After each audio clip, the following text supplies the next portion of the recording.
President Trump has a new challenger for the White House in his own party. I'm going to run for president. He's former Republican Illinois Congressman and current radio talk show host Joe Walsh. We've got a guy in the White House who's unfit, completely unfit, to be president.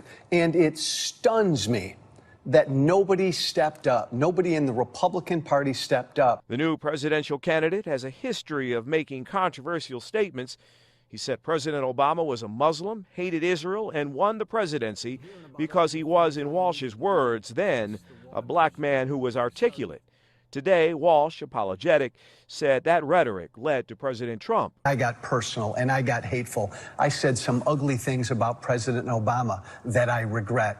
And it's difficult, but I think that helped create Trump. Walsh has personal baggage, too. Financial troubles, a foreclosure, and accusations from his ex-wife that he was delinquent in his child support. He now faces an enormously difficult task in the GOP, taking on a president who has more than 80% support among Republicans. He's a bully and he's a coward, and somebody has to call him out. And I cannot believe nobody in our party's calling him out.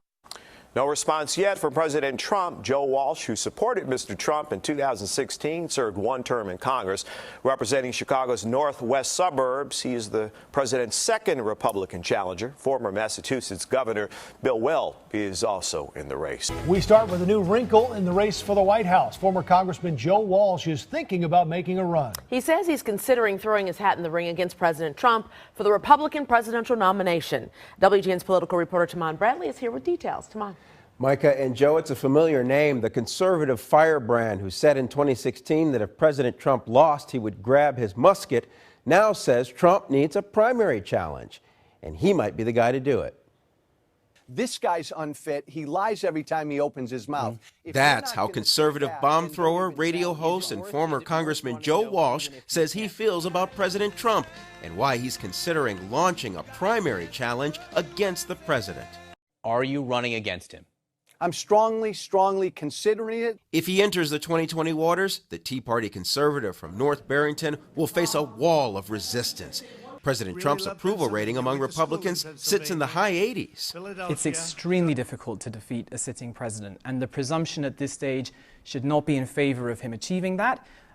His goal, I think, if he were seeking to defeat the incumbent, would be to emphasize that on policy grounds, he's not too different, but that on quality grounds, or if you like, character grounds, all of the baggage, he can lighten your load. Walsh arguing President Trump is unfit is ironic. Walsh made his mark on the radio, making offensive comments. I refuse to live in a country where certain people can say the N-word and certain people can't. And on Twitter, Walsh once wrote, "Obama is a Muslim. Happy New Year. In America, I have a right to say blacks are lazy and the Irish are drunks." And after a gunman opened fire on police in Dallas, "This is now war. Watch out, Obama. Watch out, Black Lives Matter punks." With his history of controversy, Walsh won't have much help from Republican officials here in Illinois. Today, State Party Chairman Tim Schneider released this statement. "I support President Trump wholeheartedly in both the general and primary election.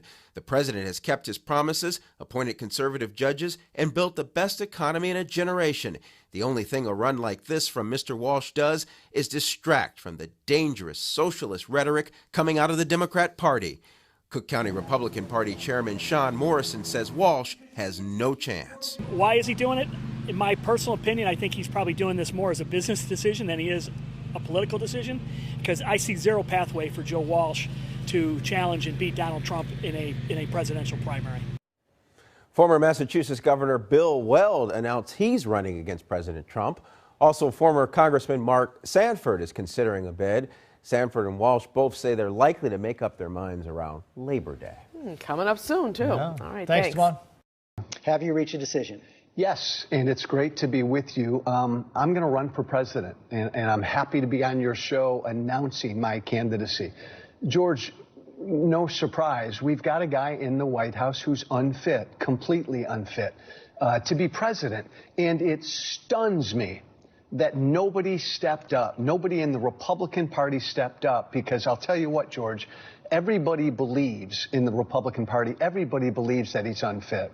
He lies every time he opens his mouth. You say that. You say everybody believes he's unfit, but one of the things the White House points to and the president points to often is just about every poll shows more than 80% support for the president among Republicans. They don't have an alternative. I'll tell you what, George, and look, I'm running because he's unfit.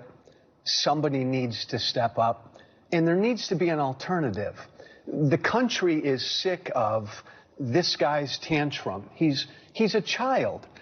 Again, the litany. He lies every time he opens his mouth. Look at what's happened this week. The president of the United States is tweeting us into a recession. I can tell you, George, that most of my former colleagues up on the Hill, they agree privately with everything I'm saying. But then how do you explain why they stand behind him so strong? Because they're scared to death. Look, George, this isn't easy to do. I just sat down with you and said, I'm going to run for president. I'm going to challenge this guy. I'm opening up my life to tweets and attacks. Everything I've said and tweeted now, Trump's going to go after, and his bullies are going to go after. You ready for it? Yes, I'm ready for it. Republicans are scared to death of that. Here's what I think most of my former colleagues believe. They think Trump's going to lose in November, and they want him to lose in November. And then they think they're done with him and everything can go back to normal. Then they lose the courts, they lose the Supreme Court, they lose the next vacancy, they lose taxes. That's the argument the president has been making. They want Trump gone. They're just afraid to say that he's unfit. Look at this week. If you privately polled every Republican member of Congress, the President of the United States ordered private companies to not do business with China. The President of the United States said our Fed chair is as big of an enemy as China. Most Republican voters are tired of the drama. They're tired of his BS. George, I believe this. Look, you're on talk radio every day. You're on in the afternoon in Chicago. When you speak like this, what do you hear from your listeners? Support, correct? I hear support for the president. It's difficult to be a critic of the president's in conservative talk radio, but I hear real ambivalence as well. And I hear often, George, what you just said at the beginning. I don't like him, and I wish he wouldn't tweet, and I wish he would keep his mouth quiet, but we're getting some good things done.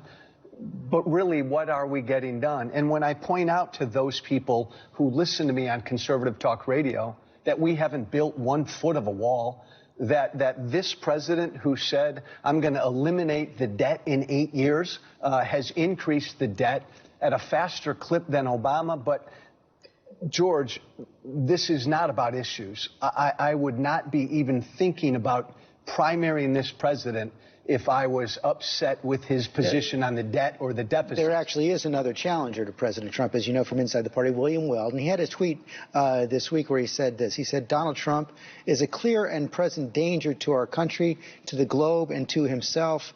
And this is what got everybody's attention. Hashtag America deserves better. Hashtag 25th Amendment. You talk about the president being unfit. Should the 25th Amendment be invoked? It should be looked at. George, we've never had a situation like this. You can't believe a word he says. And again, I don't care your politics, that should concern you.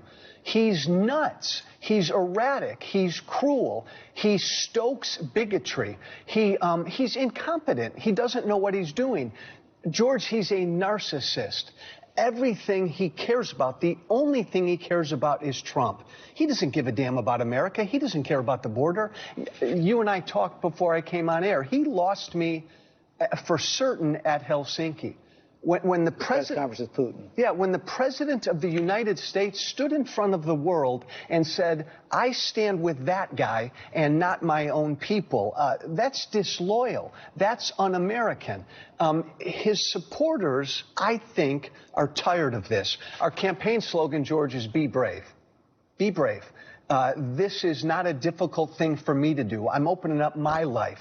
But the bet that my campaign is making, and I'm going to pound Trump every single day, he's a bully and he's a coward, and somebody has to call him out. And I cannot believe nobody in our party's calling him out. But the bet, George, of my campaign is that there are a lot of Republicans who feel like I do.